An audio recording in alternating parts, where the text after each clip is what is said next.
there, church family. As we come to the conclusion now of Psalm 139, we're going to take a look at the last attribute of God that David mentions. Now, as we read this psalm, this may be a little bit strange, but as we get to the end, it's all going to become much clearer. The last 6 verses of Psalm 139 talk about an all-loving God. You ready? Here we go.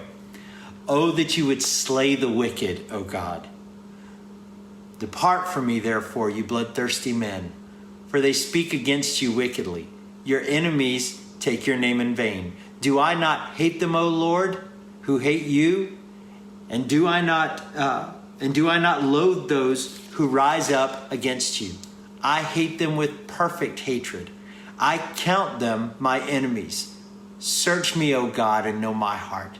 Try me and know my anxieties, and see if there is anything wicked in me, and lead me in the way everlasting. I had to laugh at some of it because I know what everyone is thinking.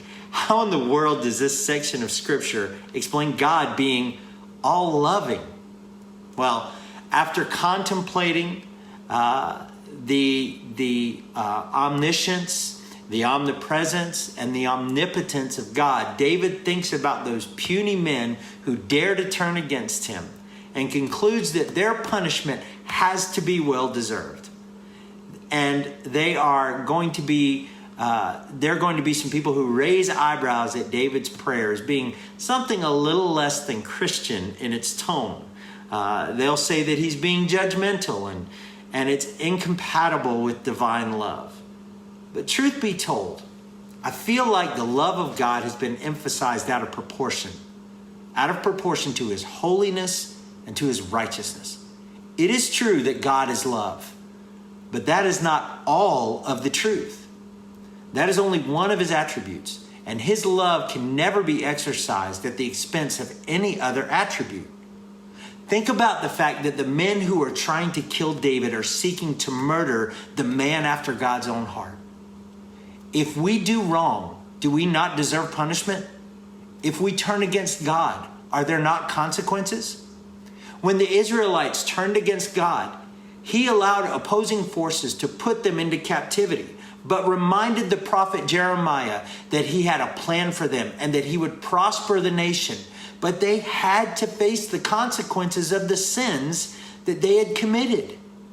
And that is the definition of perfect love.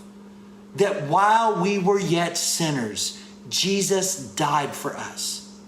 Even in the mistakes that we make, and even in the mistakes that David made in his life, God still loves us, and he has a plan for us, and he cares for us.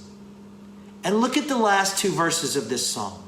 They are a prayer for God to search our heart, find the wickedness in us, and lead us in the way everlasting. This is a prayer of confession of someone who has been in God's presence and is convicted of their own sinfulness. David realizes that he may not know all of his sins, and he wants God to point them out so that he can confess them and deal with them.